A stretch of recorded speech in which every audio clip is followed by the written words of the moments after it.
Nah Sinta ini lihat sosok putih, pas lihat itu baru keluar kamar, lihat di atas di ujung tangga sampai nge-freeze deh. Kayak kaligrafi cuma langsung di tembok gitu. Gitu. Saya langsung keluar, anjir ini tempat apa sih? Langsung keluar, langsung ambil barang makanan, langsung ke motor. Yan, ayo Yan. Pas Nita nyampe ke kamar, ada Sinta lagi tidur.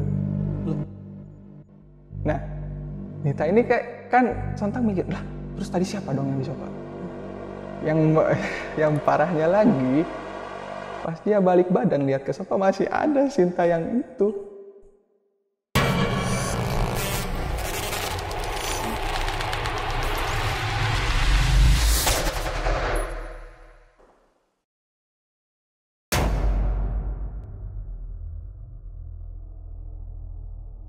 Assalamualaikum warahmatullahi wabarakatuh. Selamat datang di Narasi Misteri. Sama gue Randy Mulya. Dan kali ini masih di lokasi Pangandaran, broadcastnya Narasi Misteri. Dan satu orang narasumber udah kita datengin. Kali ini pengalamannya di saat dia tinggal di sebuah rumah kontrakan untuk kebutuhan KKN sebenarnya. Tapi banyak banget hal-hal janggal dan sedikit yang gue dapat informasinya ini akan gokil banget buat kalian simak sampai habis. Kita langsung ketemu sama narasumber kita kali ini. Bang Zidan. Halo Bang. Sehat ya Bang? Alhamdulillah sehat. Bang Zidan, nanya-nanya sedikit ya. Ini yang lo alamin nih. Kejadian ini terjadi di tahun berapa nih Bang? Awal tahun ini Bang. Januari tahun ini. Januari akhir sampai Februari tepatnya. Awal tahun ini? Ya. Oh. Berarti sekitar berapa bulannya? 4 bulan yang lalu ya? 4 bulan yang lalu. Dan ini kejadian lo alamin ada berapa orang? Oh 8. 8 orang? Ya, cuma 8 orang. Dan semuanya itu ngalamin hal-hal yang seperti yang hal-hal janggal di rumah kontrakan ini? Iya, semuanya ngalamin saya. Terus ada yang paling parah tuh cewek satu, Nita tuh. Yang bikin kami adalah nanti. Oke. Dan tapi ini semua nama-namanya disamarkan ya. Jadi nggak ada nama, nggak ada orang yang aslinya disebutin ya. Kecuali saya. Oke, kalau gitu. Nah, kita tahan dulu kali ceritanya Bang. Siap. Nah, buat kalian yang penasaran apa yang terjadi di rumah kontrakan tempatnya Bang Zidan dan teman-temannya ini, dan ini sih satu kumpulan kejadian yang endingnya bakal epic banget buat kalian tonton. Jadi simak sampai habis. Dan buat teman-teman yang punya pengalaman juga kalian bisa ceritain di Narasi Misteri. Tinggal DM aja ke Instagramnya Narasi Misteri atau klik link yang ada di deskripsi di bawah. Dan di sepanjang video ini akan ada atok-atok yang digambarkan oleh timnya Narasi Misteri tentang sosok apa aja yang ada di sana dilihat sama narasumber dan terjadi di sana. Ya udah. Kita nggak usah lama-lama lagi, kita langsung dengerin pengalaman dari Bang Zidan kali ini. Karena di dunia ini, bukan cuma kita yang nempatin.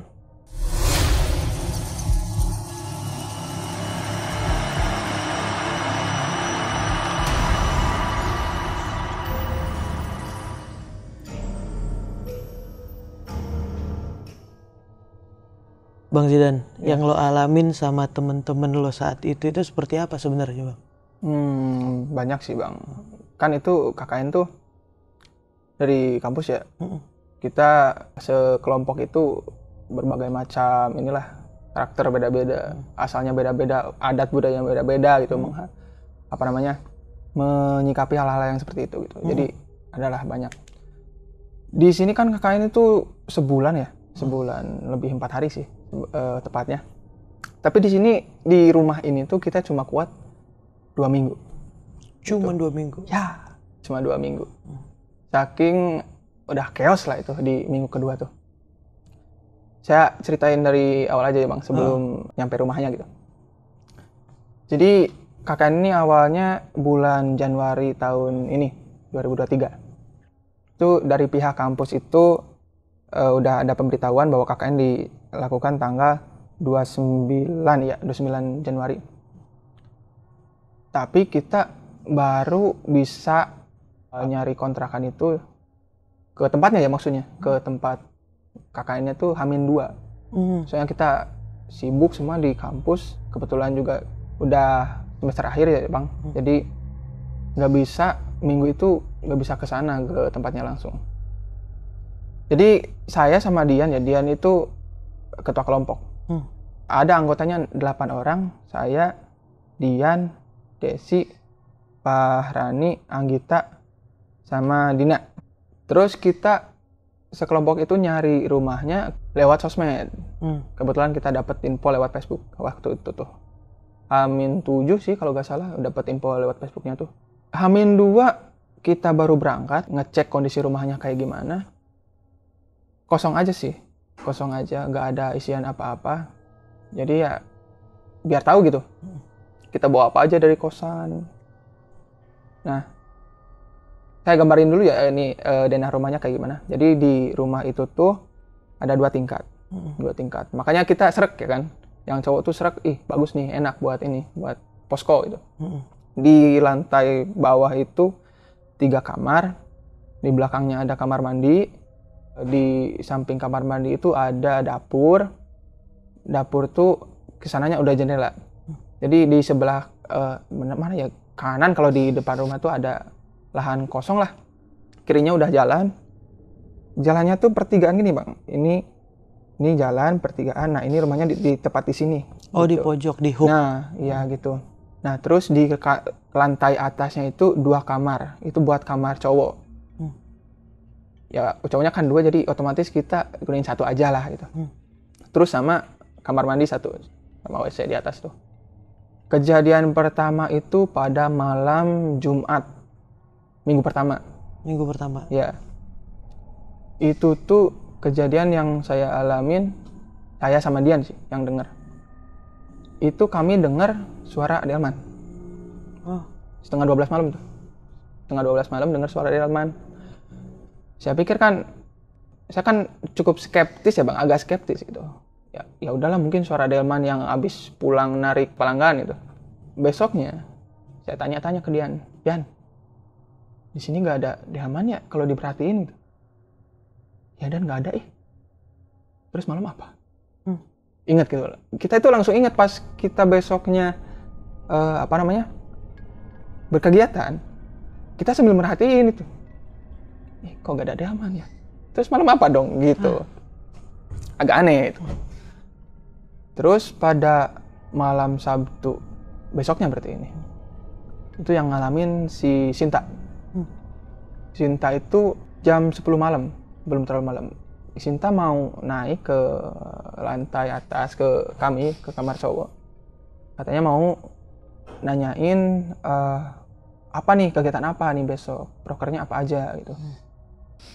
Nah Sinta ini lihat sosok putih, pas lihat itu baru keluar kamar, lihat di atas di ujung tangga. Sampai ngepris dia mau nyebut bacaan nggak bisa, udah membisu aja gitu, nggak bisa gerak mulutnya, apalagi badannya juga nggak bisa gerak, ngepris aja sampai si sosok itu pelan-pelan jalan sampai nggak kelihatan dari matanya, penglihatannya Sinta itu. Barulah dia habis itu balik ke kamar, gak jadi ke kamar atas, balik lagi tidur gitu. Nah terus Bang, di malam yang sama ini jam 8 malaman lah, nggak malam-malam amat, malah masih sore itu. Kita sekelompok ini lagi kumpul lah di ruang tamu ya, di ruang tamu di paling depan gitu. Ini kami sekelompok lagi ngomong lah, bercanda-canda gitu, ngomong ngalor ngidul kalau bahasa sini mah. Tapi si Nita ini udah ketiduran lah kayaknya, kecapean. Nah si Nita ini tiba-tiba ngelindur Bang. Cuma ngelindurnya tuh kalau buat saya agak aneh. Karena suaranya beda, bukan kayak Nita biasanya. Nggak kayak suara Nita. Jadi gini nih kalau saya praktekin. Ulahnya resah peting. Itu kalau diartiin, jangan nyuci malam-malam gitu. Kayak saya asumsi itu dia keganggu kayaknya ya. Kayak keganggu aja. Karena kan kalau nyuci digosok kan, digosok. Berisik. Keganggu mungkin itu. Ya udahlah, nextnya. Nah, Abis itu tuh kami lihat-lihatan sih, lihat-lihatan. Sinita kunaon? Sinita kenapa? Lindur. Saya kan sebagai laki ya, karena Dian ini agak penakut. Dian yang ketua kelompok tadi. Agak penakut, jadi saya mencoba membackup teman-teman, perasaan teman-teman biar gak takut gitu. Karena kan chaos kalau takut semua, Bang. Padahal saya tahu itu suaranya bukan Nita banget. Suaranya beda. Ya, beda banget. Karena kayak nenek-nenek sih kalau saya bilang. Gitu. Ulah nyari sepeting. Agak serak-serak melengking gitu. Serak-serak melengking gimana lah nenek-nenek. Kalau lagi ngomel gitu tuh. Nah, gitu. Terus kejadian berikutnya pada malam Rabu minggu kedua nih. Itu pas malam-malam jam 12-an lah. Udah mau ke dini hari tuh. Itu saya sama Dian yang dengerin gitu.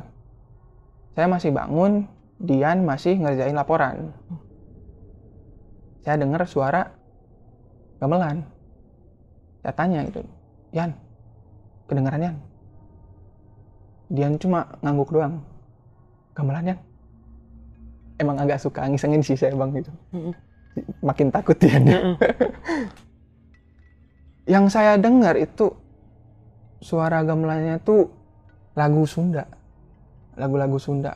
Saya nangkapnya sih di telinga saya suara lagu, kalau abang tahu Mas Sabi Lulungan, tahu gak? Oh, nggak tahu. Sabi Lulungan.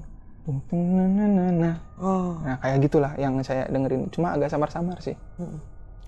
Itu di malam Rabu minggu kedua. Ya udahlah, abis itu ya karena laporan belum selesai, ya udahlah lanjutin aja sambil dengerin gamelan itu. Dian udah wah parah sih, udah pucet mukanya. Suara itu tetap ada, panjang. Lama. Lama. Mungkin sampai waktu itu tamat ngerjain laporannya tuh 1:30 kayaknya. Ada 2 jam itu panjang. Iya, Kedengeran terus. Kedengeran terus suara itu. Dian udah takut ya, saya mah. Kenapa ya? Mungkin faktor ayah saya yang nggak takut sama kayak begituan, nular lah kayaknya ke saya. Ya udahlah dengerin aja, kayak dengerin waktu hajatan di sini lah gitu. Kita tidur abis itu kan.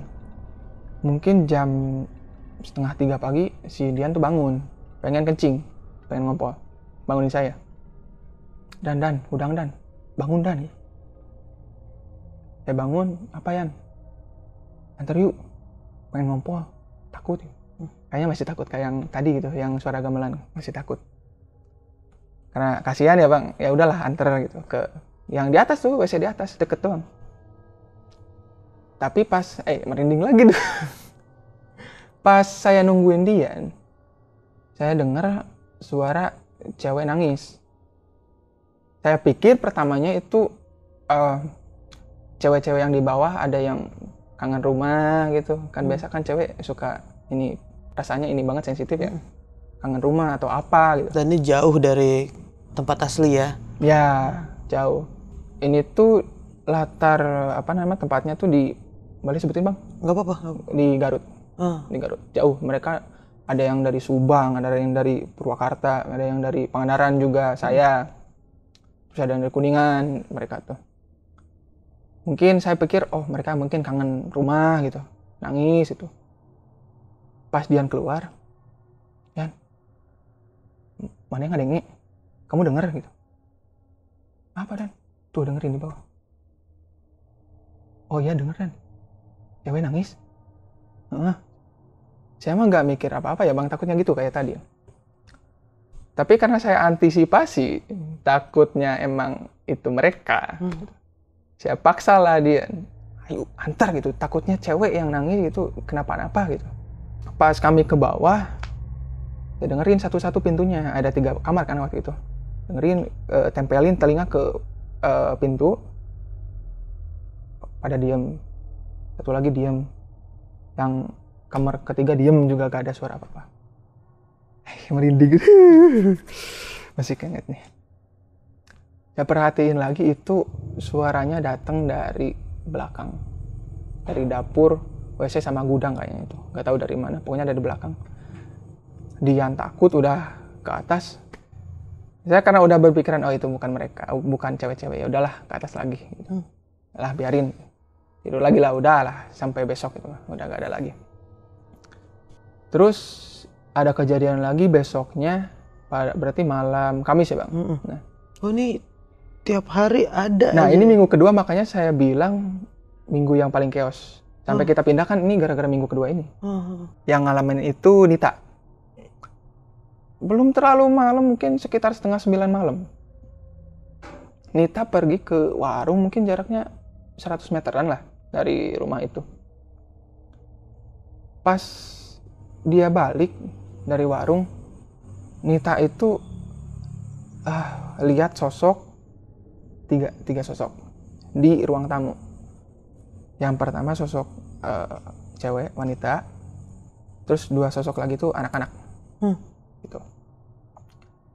Nita berpikir kayaknya ini orang tua yang ini deh, yang jenguk gitu. Karena kan beberapa hari ke belakang ada gitu, 1 orang 2 orang yang orang sana, ada yang orang sana jenguk gitu. Terus Nita mikir, tapi masa iya sampai malam gitu. Terus perasaan hari ini gak ada yang jenguk gitu. Udahlah Nita jalan. Kalau cewek kan biasa jalan sambil nunduk gitu Bang. Nita ini kayaknya pemalu gitu, sambil nunduk. Pas dia sampai ke depan rumah, udah buka gerbang, kan balik badan dulu tuh, buka gerbang, nutup gerbang, balik badan. Pas dia lihat ke ruang tamu udah gak ada. Sosok yang 3 itu udah gak ada. Hilang gitu aja? Iya, hilang. Gak ada.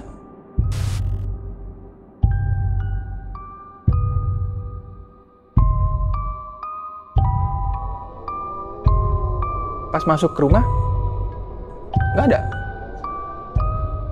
Tapi Nita ini gak berani nanya, mungkin dia udah tersugesti itu mereka gitu. Gitu. Habis itu Nita katanya gak bisa tidur sih. Saya gak tahu kejadiannya hari itu, cuma katanya gak bisa tidur sih. Gitu. Dia ceritain sampai situ aja. Sampai situ aja, gak kejadian berani. Dia. Gak tahu tuh malamnya kejadian apa lagi sampai gak bisa tidur, kenapa gak tahu. Kurang. Saya juga respect lah sama dia, menghargai dia. Kalau gak mau cerita ya udah gitu. Terus Bang, besoknya nih, hari Kamis siang-siang, kita itu pulang kegiatan. Kebetulan hari itu dikit kegiatannya, jadi habis duhur udah pulang gitu, udah ke posko. Kita itu mutusin buat, kalau orang sini mah ngaliwet bahasanya, makan-makan. Di situ ada Pahrani, ada Nita yang masak, terus sama Desi masak itu di situ. Kalau yang cowok-cowok biasalah bakar-bakar itu, yang berat-berat, agak berat-berat. Mereka yang 3 ini di dapur masak, ngupas bawang, potongin bawang, masak nasi gitu. Nah, tibalah ada 1 orang anggota si Anggita nih. Dia datang, terus tiba-tiba ngomong ke yang 3 ini, Pahrani, terus Desi sama Nita nih. Sini mah aneh ya. Aneh kenapa? Itu dari sana, dari jendela kanan, ada cewek terus yang ngeliatin. Oke, saya dengar ceritanya. Oke, siapa itu? Nah, terus si Anggita ini karena frontal ya, rebel gitu anaknya. Ngomong gini, sini minta bawang putih. Mau dikeretan, mau dipotongin buat ini ngelempar itu tuh yang di jendela gitu. Anjing, berani banget nih anak. Seberani itu? Iya, seberani itu. Saya juga kan walaupun berani gitu ya kan, berpikir logis, cuma masih ngehargain lah mereka gitu. Dia sampai segitunya. Terus ada dipotongin, dia lempar potongan bawang putih itu sambil bilang gini, gitu, nih buat lu monyet gitu. Ngomongnya kayak gitu? Iya. Gila itu si Anggita tuh. Nah, abis ini selesai kan si nasi itu tinggal dimasak gitu. Tinggalin lah. Mereka yang 4 orang ini nyamperin cowok yang lagi ini, saya sama Dian tuh yang lagi bakar-bakar itu, nyamperin. Pas balik lagi si Nita sama Desi nih, itu potongan bawang putihnya ada yang ngelempar dari luar, dari arah jendela. Dilempar balik? Iya, dilempar balik.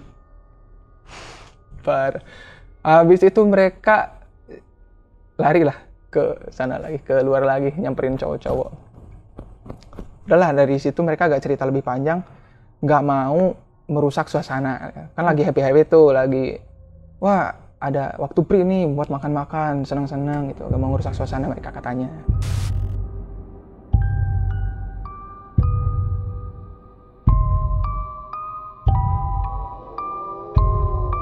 Nah tadi kan bang, ini kejadian siang nih. Ini malamnya langsung ada kejadian lagi. Si Nita yang ngalamin. Entah kenapa Nita terus ini yang ngalamin, ya kasihan ini. Makanya itu kejadian itu sampai bikin kami pindah dari situ. Karena saking, wah udahlah ini udah chaos lah, udah gak bener di sini, rumah di sini. Itu kejadian pukul 12:30. Setengah satu. Si Nita ini pergi ke kamar mandi. 1:30 tuh mau ngompol. Aduh merinding bang, sorry. Pas balik dari kamar mandi mau ke kamar lagi, itu dia lihat ada Sinta di sofa di ruang tamu. Kan si kamarnya tuh dekat ruang tamu tuh. Pas lewat, ih Sinta kok gitu amat liatinnya gitu. Aduh tatapannya tuh kayak kosong aja tatapannya, kayak gini, kayak ngelamun gitu. Tapi sambil natapin Nita dari kamar mandi terus gitu natapin. Pas Nita nyampe ke kamar, ada Sinta lagi tidur. Nah, Nita ini kayak kan sontak mikir, lah terus tadi siapa dong yang di sofa? Yang parahnya lagi, pas dia balik badan lihat ke sofa masih ada Sinta yang itu. Gak ngeri gimana coba? Ada 2? Iya, dalam satu waktu. Yang lebih bikin parahnya lagi, bukan tatapannya aja yang kosong, tapi si senyumnya itu senyum, apa ya, menyeringai, kayak di film-film gore gitu bang, yang ini nih. Nah, kayak agak lebar dari biasanya.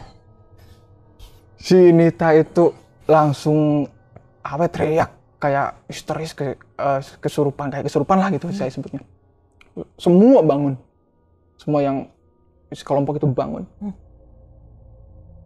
Yang cewek-cewek udah nyamperin, saya sama Dian di atas karena udah beberapa kali ngalamin. Terus pertama yang pernah denger itu yang nangis, mikir dulu, Yan, ada yang nangis tuh.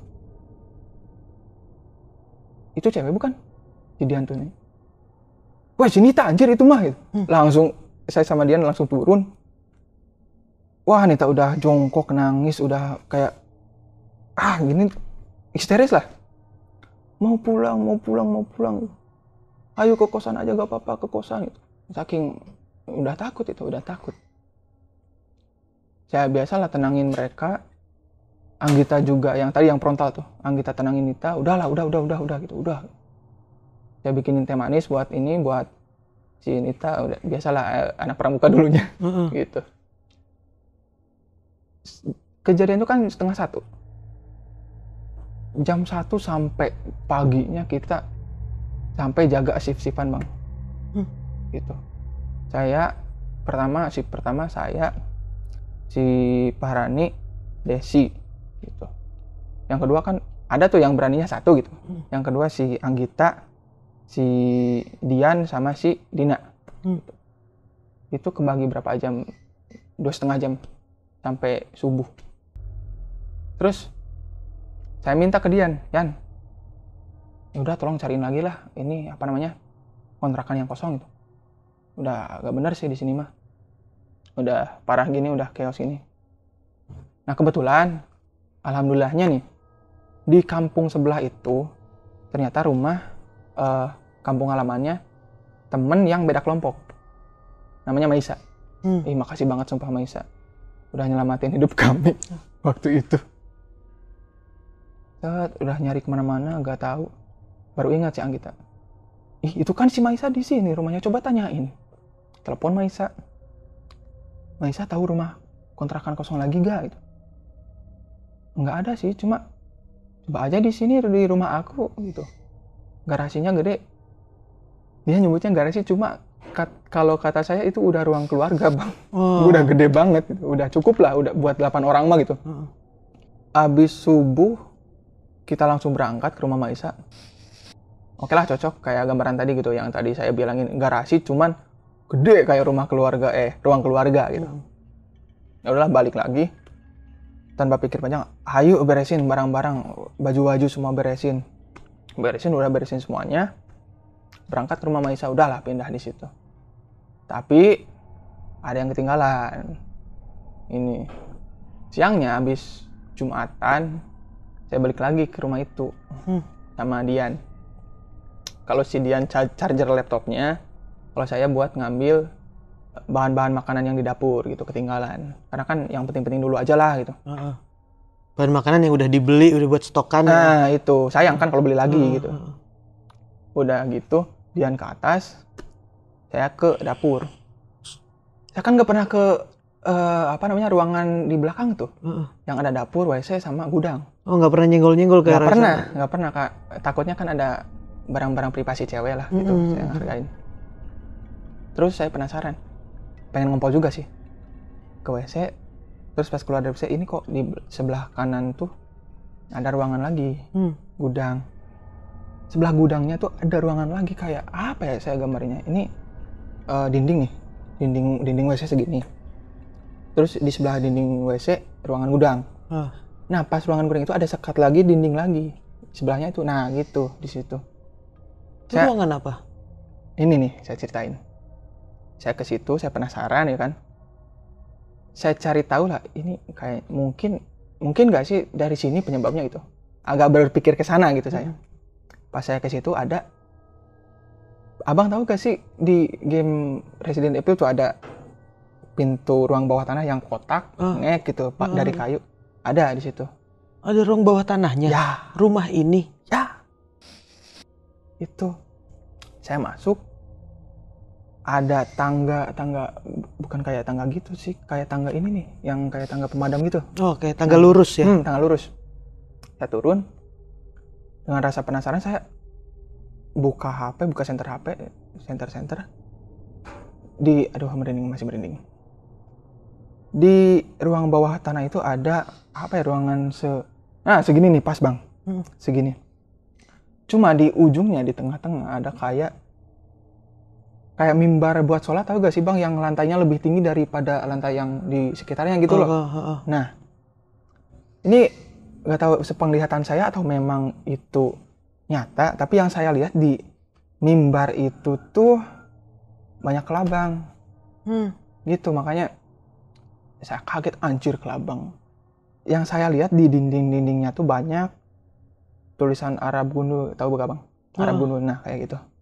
Anjir, tempat apa ini gitu? Ini di temboknya atau di ada? Di temboknya langsung? Kayak apa ya? Kayak kaligrafi cuma langsung di tembok gitu. Gitu. Saya langsung keluar, anjir ini tempat apa sih? Langsung keluar, langsung ambil barang makanan, langsung ke motor. Yan, ayo Yan, gitu. Teriak saya. Apa sih Dan? Mungkin karena Dian udah berani, ya udah siang, jadi kayak sompral langsung Dian tuh. Apa sih Dan? Ayo berangkat, ayo. Ke Maisa, ayo. Turunlah Dian. Pertama, saya berasumsi, ini asumsi saya pertama. Kalau rumah itu tuh bekas pesugihan. Pertama. Karena dari situ kan, dari mimbar itu saya berpikirnya dari film-film kan itu kayak tempat pesugihan banget, kayak buat yang ritual-ritual apalah gitu. Ini cuman perkiraan ya, asumsi saya saja itu pertama kali lihat. Sampai akhirnya kemarin mudik nih, Bang. Saya sempetin ke Bandung dulu, ada saudara kebetulan di Bandung, terus mampir ke Garut buat nyari tahu informasi tentang rumah itu gitu. Kan saya masih kepikiran, ini rumah kenapa kok dihantui seperti ini gitu. Kami sekelompok itu. Saya datanglah ke Maisa. Kita telusurin ke Pak RT, oh ini di sini si ibunya gitu. Si ibu ini kita sebut saja lah Ibu Putri ya. Si Ibu Putri ini yang sering ngurusin rumah itu gitu. Saya tanyain, Ibu, punten ini mah. Saya kan bulan Januari lalu KKN di sini ya Bu, gitu, ngontrak di sini buat sebulan. Saya tuh mau minta maaf gitu. Karena saya sekelompok perginya gak bilang-bilang gitu. Kan waktu itu pas Langsung Jumat itu aja, langsung aja pergi ke rumah Maisa tanpa bilang ke ibunya. Terus juga lagi lupa bilangnya karena banyak kegiatan lah KKN tuh. Ya lupa gak bilang gitu. Terus, oh ya gak apa-apa deh, emang kenapa gitu. Cerita lah saya kejadian-kejadian yang tadi gitu. Cerita, oh gitu ya dek. Terus si ibunya nyerita aja gini. Itu tuh punten ini Maya dek. Dulu tuh di sini ada adik saya gitu.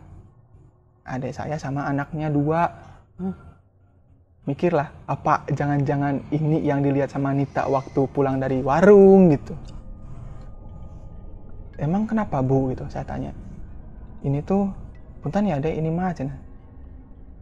Dia berdiri sama anaknya 2 itu. Bang, itu saya mau sedih. Buat tahu kejadian itu tuh sedih. Sampai sedih, saya ikut sedih. Tapi juga merinding sama lega. Merindingnya karena, oh ternyata kami dihantuin selama ini begitu. Karena itu. Terus lega juga karena udah tahu kenapa kami di sini begitu. Alasannya jelas ya. Cuma kata si ibunya gini, mungkin itu memang menyerupai mereka, adik saya sama ponakan saya gitu. Cuma yang saya tahu dari agama saya, itu tuh cuma jin yang menyerupai mereka gitu. Karena orang yang sudah meninggal udah gak bakal lagi hidup di dunia gitu, langsung ke akhirat lah gitu. Itu, oh ya gak apa-apa Bu. Saya minta maaf aja ya dek kalau sebelumnya saya gak bilang-bilang ini rumah kayak gini gitu. Karena waktu itu saya emang lagi, punten nih Maya Bu, ampun. Punten Ibu Putri, punten banget keceritain. Lagi butuh uang gitu. Gitu sih, oh ya gak apa-apa Bu. Saya juga udah maafin ini sekelompok juga. Udah gitu, udah clear lah, udah lega, saya balik ke sini. Gitu. Ada kesalahan di situ satu tuh. Karena dia nggak mungkin juga bisa nyebutin kondisi rumah ini di awal ya. Karena mau nggak mau dia butuh duit dan ya nggak ngomong apa yang terjadi dengan rumah itu. Alasan ekonomi ya gimana ya Bang, nggak enak juga kalau alasan ekonomi kita nggak bisa menyalahkan gitu. Oh ya Bang, sorry ya Bang, ini ada cerita satu lagi. Kejadiannya tuh si Dian. Si Dian yang diserupain lagi. Ceritanya jam 11 malam itu mati lampu. Dian karena penakut pindah ke kamar cewek. Tolol Dian parah. Kamar cewek mati lampu. Nah, terus Cinita sholat subuh ke WC, ambil wudhu. Pas mau berangkat ke WC tuh masih lihat Dian di situ, di kasur, di bawah kasur tuh. Pas udah balik dari WC, udah gak ada Dian. Besoknya ditanya, Dian kok cepet banget ya ke atasnya? Iya pasti dah Dian mah dari jam 2 juga udah pindah. Padahal subuh Nita masih lihat. Itu kemarin, ini cerita ini kemarin pas Dian ini. Oh ini baru ketahuan di belakangan. Ya belakangan ini baru ketahuan. Okay. Jadi gitu. Jadi di sini tipikal mereka tuh yang nyerupain kayaknya. Hobi banget nyerupain kayaknya mereka ya. Dan ini baru tahunya belakangan. Belakangan pas mudik saya, Dian, kamu ngalamin gak? Ada sih gitu. Ini saya sama Nita sih yang ngalamin itu. Gitu diceritain kayak tadi. Jadi ini memang udah kekumpulan dari temen-temen yang semua ngalamin ya. Itu dibahas deh tuh. Dikumpulin Nita ngalamin apa, Dian ngalamin apa, semuanya tuh ya. Ada waktu buat ketemu ngebahasnya tentang itu. Apa yang terjadi di sana. Gitu. Tapi kalau latar belakang sendiri dari kejadian yang tadi tuh, yang terakhir, si ibu dan si anak ini yang kehilangan nyawa di situ, itu si ibu yang saat ditemuin itu menjelaskan kenapanya nggak? Ya, waktu itu kata si ibu putrinya itu, si adeknya ini depresi karena ditinggal suaminya tanpa kabar. Gitu. Jadi udah sama dia kerjaan nggak tentu katanya. Ditinggal suaminya pergi tanpa kabar. Kalau mau cerain aja sekalian gitu. Kalau ada kabar maaf ya meninggal ya kabarin gitu. Ya. Nggak ada kabar aja, pergi aja gitu suaminya. Jadi dia depresi, ya udahlah. Nggak tahu masih hidup apa enggak juga nih gitu. suaminya. Jadi dia depresi, ya gitu yang terjadi katanya. Dia depresi sama 2 anaknya. Mm-mm. Berarti 2 anaknya itu diakhirin hidupnya duluan. Ya, katanya seperti itu. Cuma gini ya Bang, ini kejadian si keponakan Bu Putri ini minta tolong jangan disebutin tahun tempat kejadian, namanya juga disamarin tuh. Kejadian waktu meninggalnya Ya, jangan. kejadiannya kapan karena udah lama.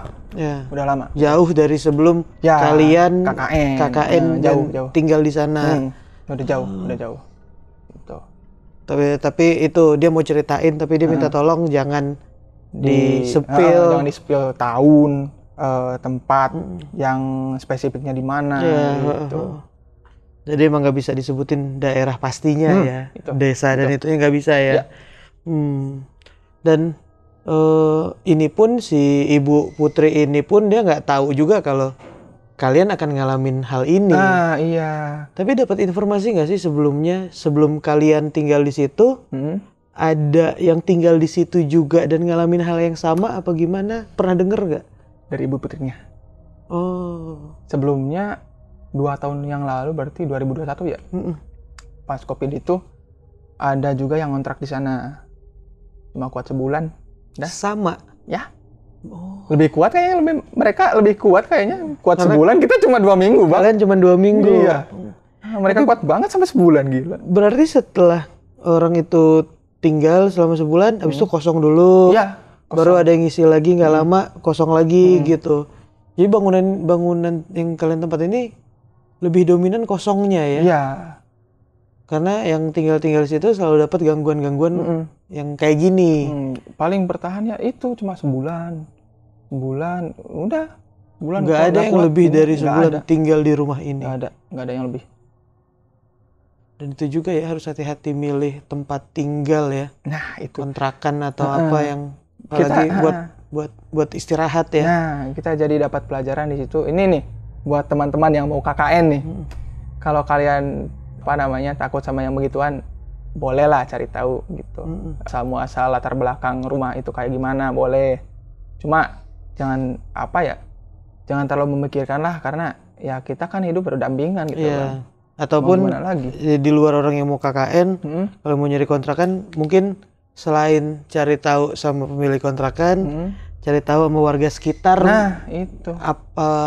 Gimana nih suasana rumahnya, daerah sini, rumah ini gitu ya. Gimana sih lingkungannya gitu. Untuk cari tahu gimana rumah yang mau dikontrakin ini. Nah, itu salahnya kita gak nyari tahu karena kan mepet gitu waktunya.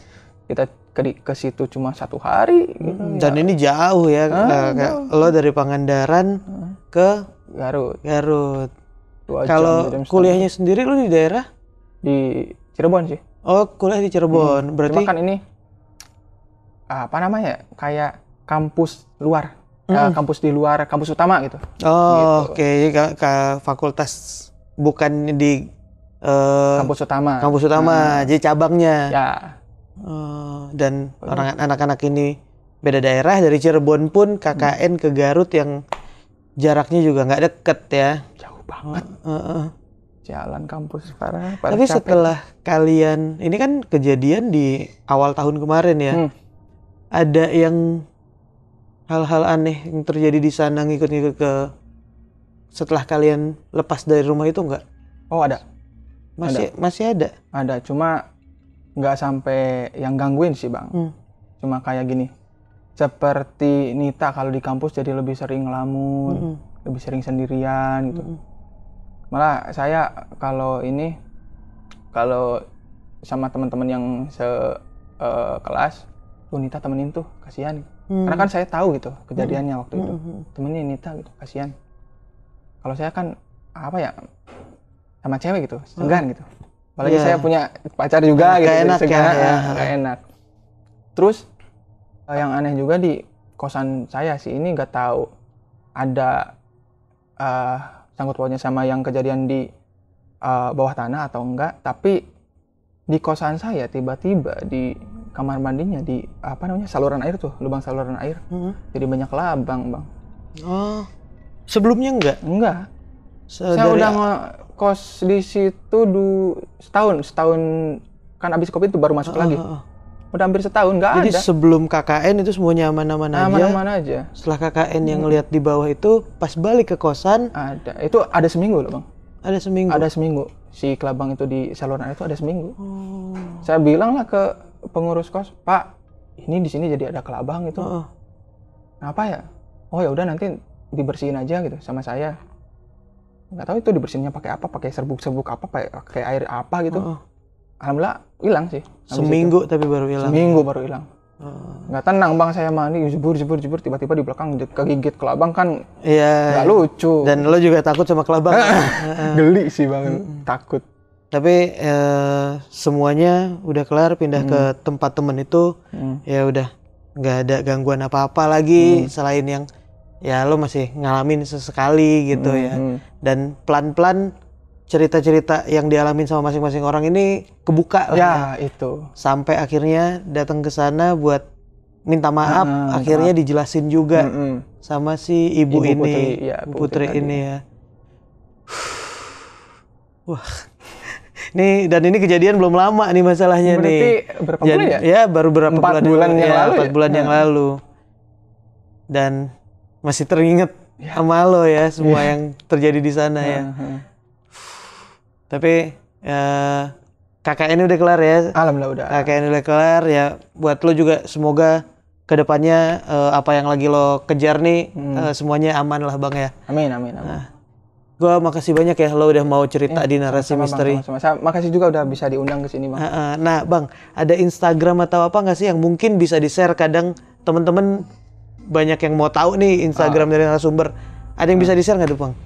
Bisa di Instagramnya inisial_ZAN. Nah, nanti gue juga masukin di deskripsi di bawah juga tuh. Kalian bisa langsung tanya. Dan jangan lupa kalian juga tulis di kolom komentar apa yang dialamin sama Kang Zidan kali ini.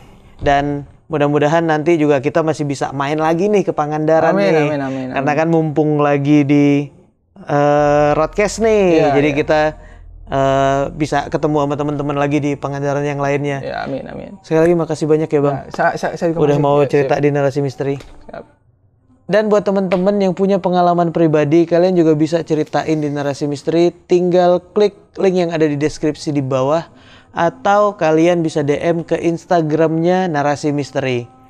Dan terima kasih banyak buat teman-teman yang sudah nonton video ini sampai habis. Terus support channel Narasi Misteri biar kita bisa terus menceritakan kisah-kisah di luar nalar dari orang-orang di luar sana. Ya udah kalau gitu, gua Randy Mulya pamit ngewakilin Bang Zidan pamit. Karena di dunia ini bukan cuma kita yang nempatin,